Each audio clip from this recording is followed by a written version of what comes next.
Some pop stars are overweight, ridiculous, strutting fools. Others possess an impossibly gauche, waif-like beauty. For instance, David Bowie, Brian Ferry and Midge Ure, back when he was with Slick, of course, not when he joined Ultravox and grew that silly moustache. Add to that elite band of names that of my next guest, a man as at home in the world of Mondo movies as he is when jigging around like a crazy person on top of the pops. So, ladies and gentlemen, Jarvis Cocker.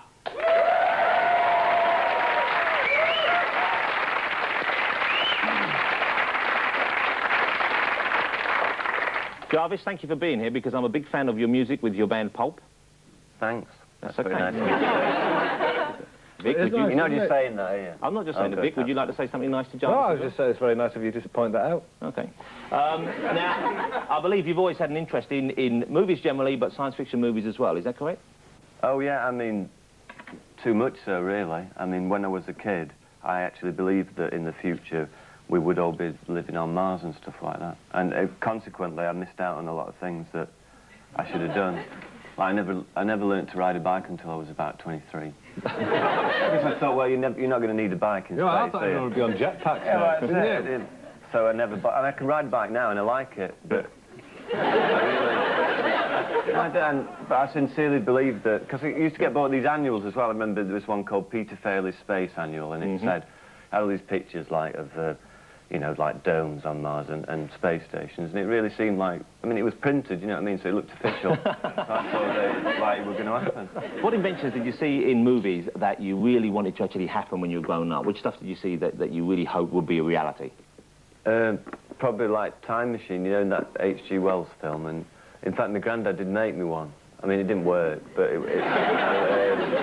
no, it's true, this. He's very good at making things. He once made me a Dalek as well, but he made... it was like a car seat, and it had a motor at the back of it, and like a tin kind of dish that spun round, and then some like lights. You know them lights that you have roadworks that wink on and off? It had one of them. Are you sure it didn't work? No, honestly, we pretended it did. You know, you sit in it, and then you press this switch, and these lights went, and the thing went like that. And where did you go to when you pretended? Well, we went all over the place. Went to caveman times, dinosaur times. Let me ask you, Jarvis, what about today? There have been incredible advances since the days of our youth. And the technology today is stunning when you stop to think about it. Are you up to the minute? Do you like modern stuff? Are you on the internet? Do you have a big, beautiful colour TV and VCR? All that stuff. Are you into this? No, I've got black and white. In fact, it's black and white portable. You can't even, when you're watching snooker, you can't see top two pockets because they kind of disappear off the... It makes it a bit more exciting, actually, which is handy for snooker. Do they still give out the colours for people on black and white sets? They say he's put in the pink ball. It's just the red and the black required to leave Steve needing snookers, all that kind of thing. You obviously watch quite a lot of snooker. I do, yeah. I find it very therapeutic. It calms you down. It does. It's just something about watching. It's like watching geometry, you know, people just kind of working out angles and going, and they go, ding, And it's totally boring, but somehow it calms you. Do you need calming down? Better than being a Buddhist or something like that. You don't strike me as the most excitable fellow in the world. No disrespect. What, you saying I'm boring? No, no. You're boring, what? What I'm suggesting is you save the more exciting portion of yourself for the stage. Well, you have to. You don't want to burn yourself out too, like lots of these people do. They use it all up, and then there's nothing left. They're an empty husk of a person, or almost a non-person. What about the whole concept of when you watch a science fiction movie and you see a woman of the future, or even a woman of today who's thrown into the future? They're exciting, they're vivid, they're really... I mean, they are objects of great affection for many. Did you have a favourite? Did you have a favourite movie woman? Pieces. Pieces? As we would call them in Sheffield, pieces. She is a right piece. I'm sorry, I just thought you were hungry and you asked me for pizza. No, pieces. When I was younger, the first woman or female, you could say, that I ever fancied was Marina off Stingray. And that was when I was about 4, and I had a real obsession with that. And, you know, my mum was going, oh, do you want an action man for your birthday? And I said, no. I kind of tormented for ages, and I got her to buy me a doll, and then she made like a bit of a green chiffon dress for it. And I used to carry it around with me all over the place. But I always liked... See, the thing about Marina was she never talked, you know, within the... I'm not saying that's a perfect woman, obviously. But I wouldn't say that. But I always liked the people who didn't talk. Like, I always thought Mike Nesmith was the best one in the Monkees, because he never really said out, except he had the woolly hat on. And he wrote the songs, most of them. Well, that's it often. Still waters run deep. His mother invented Still Tipex. waters run deep.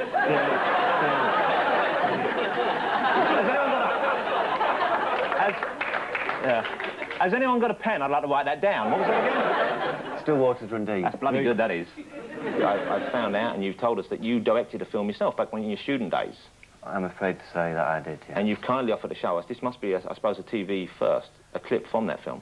Yes, I believe it probably is. Before we see it, what... I'm not very surprised. What was the film? What was it about? Whatever possessed you? I came down, I escaped from Sheffield by coming down here to do a film course, and part of the thing was at the end of it you had to make a film, and so I made a film called Earth Angel, and it was about an angel who came down to Earth. That's how I got the title. And she... I can see that. Yeah, you like that. It's logical, isn't it? And she had to retrieve the angel Gabriel's crown, which had turned into a shower cap upon contact with the Earth's atmosphere. And she went through various adventures and... Well, I won't give the ending away. Don't, no. Don't spoil it. Don't spoil it for us. Right. Let's have a look at a clip. And it was called Earth Angel? Yep. Earth Angel.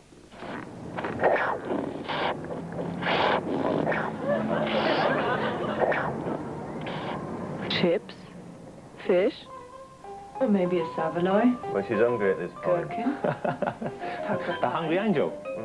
roll, Is that your voice? pickled egg, bristle, sausage and batter. So this, What I can would I have? think here, your influences are part Wim Wenders, part Tony Hart from Vision On. Well, the idea was I just wanted to show normal things, but I thought if you had an angel seeing things, it would make them seem a bit different. Yeah. What was that? Cafe? That's on Caledonian Road. Nice looking pies. It's good. changed arrangement now. Well, the fish tank was good, you know, with the fish in it. Starving now. Pies, all those lovely saveloys and that. Did it get, obviously it was part of your course, did it get shown? Was it shown anywhere? It got shown at the end of the, year show and stuff like that. I passed. I'm a BA. A lot of pop stars go on to become, or try to become, movie stars, and in science fiction films often, as it would have it coincidentally for the purpose of this show this evening. David Bowie in The Man Who Fell to Earth. Mick Jagger made this movie called Free Jack, which was terrible. Someone comes in and says, you, Jarvis Cocker, in my movie, please, Science Fiction Man of Tomorrow. Yes or no? Well, I mean, David Bowie. Labyrinth. Have you seen that? No. Yeah, He's got this, like, daft Tina Turner wig on, and his tail looks about that big, honestly. He's got these kind of, like, leggings on. and his tail just... I don't know why... Tail? I don't know why he was... Is this another Sheffield expression that we just figured out? And he writes Yeah, a puppy or something, didn't he? It's not a puppy. Well, it's Yeah, kind of a kid's so movie, though, that, that but- one. And Sting, he's a bad one. Phil Collins, bad all round, really. I don't know which one's worse, the music or the acting, but... But wouldn't it be great if there was a movie starring Phil Collins, Sting, David Bowie and Mick Jagger? No. No. I don't entertain any... I think I'm not into this Renaissance man business. I think be good at one thing, do that thing well, and thou shalt do well, my son. Jim, you're a pop singer as well, aren't you? Hey? You're a pop star as well, aren't you? Yeah. All right, Jarvis, I think you're not only a splendid fella, you've taught me the meaning of two new words this evening, pieces and tail, which I will carry with me, probably for at least half an hour when the show's over. Vic, you are, of course, a giddy dancing fool in a silly jacket. Thank you, Jarvis Cocker and Vic Reeves, ladies and gentlemen.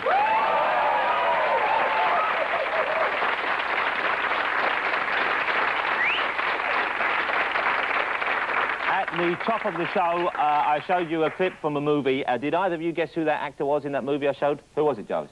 Dennis Hopper. It was Dennis Hopper. Have another look. Film? Here we go. Queen of Blood. Oh, that.